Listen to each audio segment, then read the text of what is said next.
అందరికీ నమస్కారం. ఇది ఎండుపు గింజలు, చిల్ల గింజలు అని పిలుస్తారు. ఇంగ్లీష్లో క్లీనింగ్ నట్ అంటారు. స్ట్రిక్నాస్ పొటాటోరం దీని లాటిన్ నేమ్. ఈ చిల్ల గింజలు మామూలుగా ఏం చేస్తారంటే ఈ వర్షాకాలంలో ఎర్ర నీళ్ళు తెల్లగా శుభ్రం చేసుకోవడానికి వాడతారు. గింజను అలా కొండలో నీళ్ళు తెచ్చుకుని, ఆ కాలువలో నీళ్ళు తెచ్చుకుని, వాగులో నీళ్ళు తెచ్చుకుంటే ఎర్ర నీళ్ళలో ఈ ఎండుపు గింజ అరగలిస్తారు. అరగలిస్తే అలా ఇరిగిపోయి మట్టి అంతా కిందకి వెళ్ళిపోయి తెల్ల నీళ్ళు పైకి వచ్చేస్తాయి.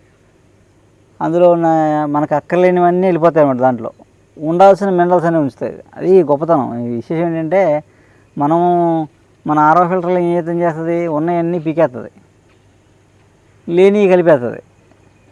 కలిపేసి ఒక విషయం తయారు చేసేస్తుంది మనకి మంచినీళ్ళు పోతాం.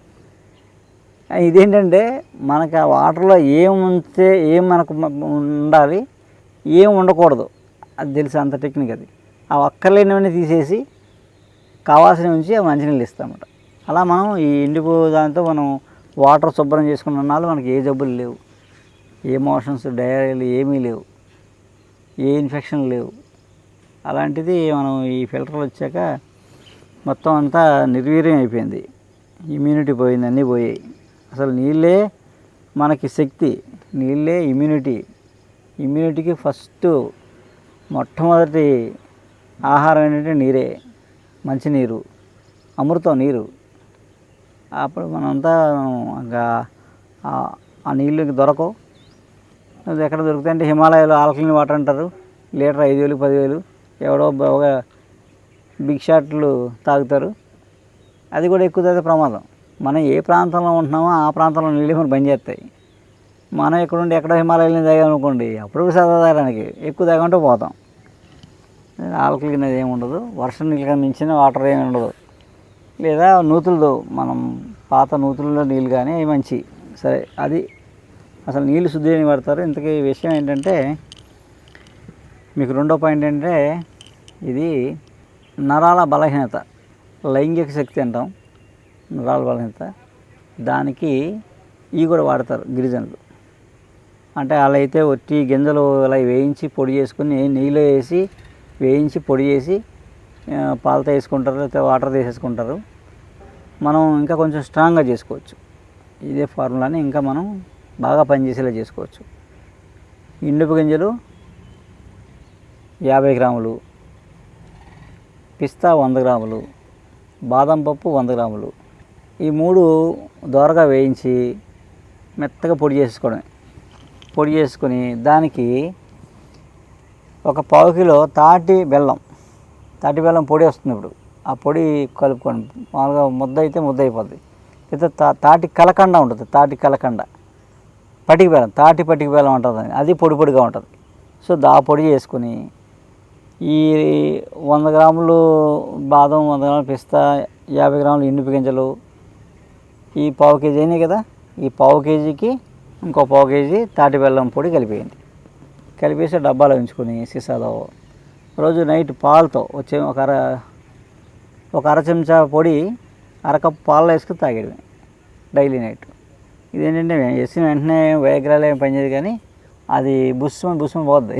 ఇది అలా కాదు, స్లోగా ఇంప్రూవ్ అవుద్ది. ఒక 20 తర్వాత నుంచి స్టామినా ఉంటుంది అన్నమాట. అది స్థిరంగా ఉంటుంది కొన్నాళ్ళు ఇబ్బంది లేకుండా. అదేంటంటే అలా ఒక 4 రోజులు వాడుకుంటే ఈ సమస్య నుంచి బయటపడతారు. నమస్కారం. ట్యాక్సీ తోలుకుంటూ ఉండేవాడినండి. నాకు సైనస్ అనే కంప్లైంట్ ఏర్పడ్డది సార్. నాకు ముక్కులో గడ్డ కట్టేసిందండి. నాకు బాగా విపరీతంగానే ఊపిరి అందిది కదా సరిగ్గా. నాకు ముక్కుతో పీల్చుకునే గాలి నోటితో పీల్చుకునేవాడండి.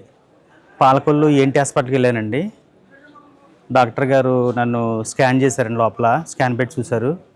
స్కాన్ పెట్టి చూస్తే, అమ్మ నీకు ట్యాబ్లెట్ వల్ల తగ్గతింకిది, నువ్వు ఇమీడియట్గా రేపు నువ్వు అటెండ్ అయిపోవాలి, నాకు ఆపరేషన్ చేస్తాను, ఒక 40,000 తెచ్చుకోమన్నారండి నన్ను ఆపరేషన్కి. ఈ సైనస్ ఆపరేషన్కి 40,000 తెచ్చుకోమన్నారు డాక్టర్ గారండి. నేను నెల రోజులు కూడా ఏ పని చేయకూడదు, రెస్ట్ తీసుకోవాలి. నేను ఉదయం లేచి ట్యాక్సీ తోలుకుని నేను జీవనోత్తం గడుపుకునేవాడిని. 4 రోజులు అలాగా బాబు అని ఆలోచించుకున్నాను సార్. నేను పాలకొల్లు నుంచి ఒక నవాబు గారు ఒక లైన్మెన్గా తీసుకొచ్చారండి. కిరాయికి అడుగుతున్నారు ఆయన నన్ను. ఇలాగ రాజమండ్రి దగ్గరికి ఆదాడ వెళ్ళాలి బాబు అంటే కిరాయికి వచ్చాను సార్. నేను వస్తే దారిలో చెప్పాను నవాబు గారికి, నవాబు గారు ఇలాగండి నాకు ఇలాగ సైనస్ గడ్డ కట్టేస్తుందండి ముక్కులోని, రేపు పొద్దున ఆపరేషన్ చేయించాలంటున్నారు, మరి నాకు ఏంటి సార్ అంటే అప్పుడు డాక్టర్ గారిని చూపిస్తానని చెప్పేసి డాక్టర్ గారు చూపించారండి. చూసారు, రవివర్మ గారు చూసారండి. ఫస్ట్ నెల ట్యాబ్లెట్ ఇచ్చారండి నాకండి సైనస్కి. ఆ నెల రిలీఫ్ అయింది, కొద్దిగానండి రిలీఫ్ అయింది. ఊపిరి అందుకుంటుంది నాకు, అంటే నోట్తో పీల్చుకున్న గాలి ముక్కుతో పీల్చుకుంటున్నాను, లైట్గా వచ్చిందండి. కంప్లైంట్ ఓహో క్లియర్ అయిపోతుందని చెప్పేసి ఇప్పుడు దాకా మొత్తం క్లియర్ అయిపోయింది సార్ నాకు సైనస్ అంతా. దాంతోపాటు షుగర్ కంప్లైంట్ మళ్ళా నెలలో చెప్పానండి సార్కి. షుగర్కి 2 పూట్ల ట్యాబ్లెట్లు వేసిపోయానండి అండి, ఉదయం సాయంత్రం 2 ట్యాబ్లెట్లు రోజును. ఏంటి జీవితం అంతా ఈ ట్యాబ్లెట్ మింగుతా అని చెప్పేసి విరక్తి పుట్టేసింది నాకండి. జీవితం మీద తింటాను ట్యాబ్లెట్ వేయటమేంటి, బతికేంటి అనిపించింది. ఆఖరికి దేవుడి దయ వల్ల అసలే మన రవివర్మ గారు వల్ల ట్యాబ్లెట్లు మొత్తం 3 నెలలు ట్యాబ్లెట్లు మొత్తం మానిపించేస్తారండి. చాలా ఆరోగ్యంగా ఉంది సార్ ఈరోజు, నాకు చాలా హ్యాపీగా ఉందండి. ఫ్యామిలీతో చాలా హ్యాపీగా ఉన్నానండి. షుగర్ వల్ల కంప్లైంట్లు అన్నీ కూడా క్లియర్ అయిపోయినాయండి. సార్ ఇచ్చారు మందులు అట్లు కూడా. ఫ్యామిలీతో చాలా హ్యాపీగా ఉన్నామండి.